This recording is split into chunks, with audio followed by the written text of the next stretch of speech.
स्वागत है दोस्तों आप सभी का आपके अपने YouTube channel SS life time में। गाइस आज हम टॉप 10 क्वेश्चंस को कवर करेंगे जो कि संविधान संबंधित हैं। ठीक है, ये क्वेश्चन बेहद इंपॉर्टेंट है जो आपके कंपटीशन में भी पूछे जा सकते हैं। और अगर आप इस चैनल पर नए तो चैनल को सब्सक्राइब करें और वीडियो को भी तो दोस्तों में भी शेयर करें। यहाँ पर पहला क्वेश्चन दिया गया है, संविधान के किस संशोधन को लघु संविधान कहा जाता है। ठीक है, मोस्ट इंपॉर्टेंट क्वेश्चन है, आप इसे नोट भी करते रहिएगा साथ ही में। ठीक है, और प्रॉपर तरीके से नोट्स बनाइए ताकि ये कंपटीशन के एग्ज़ाम में आपके लिए बेहद हेल्पफुल हो सकते हैं। ठीक है, तो संविधान के किस संशोधन को लघु संविधान कहा जाता है, तो 42वें संविधान संशोधन को हम लघु संविधान भी कहते हैं। इसे आप नोट कर सकते हैं, मोस्ट इंपॉर्टेंट क्वेश्चन है।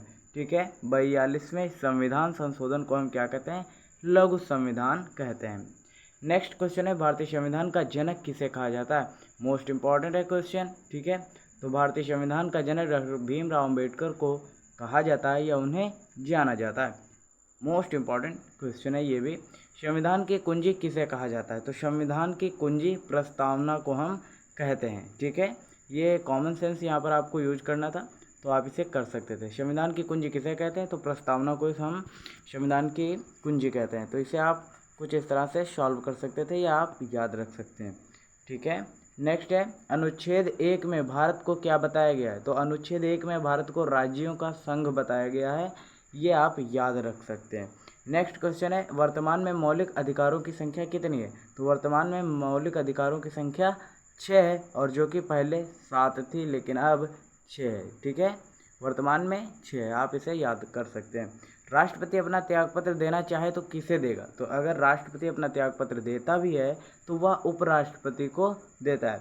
कमेंट करके मुझे बताइएगा कि वर्तमान में उपराष्ट्रपति कौन है भारत के। ठीक है, अगर आपको पता है तो कमेंट करके ज़रूर बताइएगा। नेक्स्ट क्वेश्चन है, भारतीय संविधान के स्थायी सदस्य या अध्यक्ष कौन होते हैं, कौन थे। ठीक है, ये क्वेश्चन कुछ इस तरह से पूछा गया कि स्थायी सदस्य कौन थे संविधान सभा के, तो डॉक्टर राजेंद्र प्रसाद इसका राइट आंसर हो जाएगा। मोस्ट इंपॉर्टेंट क्वेश्चन है। उसके बाद नेक्स्ट क्वेश्चन की तरफ बढ़ते हैं, और वीडियो उपयोगी हो तो दोस्तों भी शेयर करिए, चैनल पर नए तो चैनल को सब्सक्राइब करिए। ठीक है, भारतीय संविधान के स्थायी सदस्य कौन थे, सच्चिदानंद सिन्हा। ठीक है, देखिए 2 दिन के लिए ये बने थे सच्चिदानंद सिन्हा, और वैसे तो डॉक्टर राजेंद्र प्रसाद इसका राइट आंसर हो जाएगा। ठीक है, 2 दिन के लिए अगर पूछा जाए किसे अस्थायी सदस्य बनाया गया, देखिए अस्थायी होगा, ये कहने का मतलब स्थायी लिख गया है, यहाँ पर अस्थायी होना चाहिए था। ठीक है, अस्थायी सदस्य कौन थे, डॉक्टर सच्चिदानंद सिन्हा। और 2 दिन के लिए संविधान सभा के अध्यक्ष कौन बने थे, सच्चिदानंद सिन्हा। ठीक है, तो आप इसे याद रख सकते हैं, मोस्ट इंपॉर्टेंट क्वेश्चन है। सेकंड क्वेश्चन है, हमारे देश में कितनी बार आपातकाल लग चुका है, तो 3 बार ही हमारे देश में आपातकाल अब तक लग चुका है। ठीक है, आप इसे याद रख सकते हैं। सेकंड है, संविधान के किस अनुच्छेद द्वारा अस्पृश्यता का अंत कर दिया गया, तो अनुच्छेद 17 के अंतर्गत। ठीक है, कभी समय मिला तो इस अनुच्छेद को हम समझेंगे, इस आर्टिकल को पूरी तरीके से क्लियर करेंगे। नेक्स्ट है, संसद के 3 अंग कौन से होते हैं, तो राज्यसभा, लोकसभा और राष्ट्रपति इसका राइट आंसर हो जाएगा। ये संसद के 3 प्रमुख अंग होते हैं। ठीक है, इसे आप याद रख सकते हैं।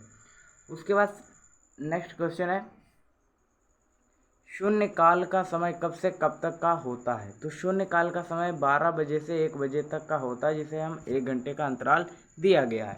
ठीक है, 12 से 1 बजे के जो बीच का अंतराल होता है उसे हम शून्य काल कहते हैं। नेक्स्ट क्वेश्चन है, मूल कर्तव्यों को किस संशोधन द्वारा संविधान में शामिल किया गया, तो 42वें संविधान संशोधन के अंतर्गत मूल कर्तव्यों को रखा गया या सम्मिलित किया गया, और 42वें संविधान संशोधन को ही हम लघु संविधान भी कहते हैं। अभी हमने पहला ही क्वेश्चन कवर किया था, तो आप इसे नोट कर सकते हैं, याद कर सकते हैं, मोस्ट इंपॉर्टेंट है ये क्वेश्चन। ठीक है, पॉइंट ऑफ एग्जाम्स के तरीके से तो ये बेहद इंपॉर्टेंट है, एग्जाम पॉइंट ऑफ व्यू। ठीक है, कहने का मतलब ये है।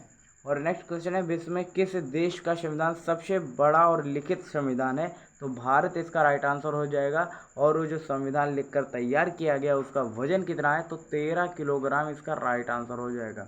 ठीक है, नेक्स्ट क्वेश्चन है, भारत के संविधान को बनने में कितना समय लगा था, तो 2 वर्ष 11 माह 18 दिन इसका राइट आंसर हो जाएगा। इतना समय लगा था भारतीय संविधान को बनने में। तो गाइस आज के लिए इतना है, मिलता है फिर नेक्स्ट वीडियो में, तब तक के लिए जय हिंद, नमस्कार, देखते रहिए एसएस लाइफ टाइम।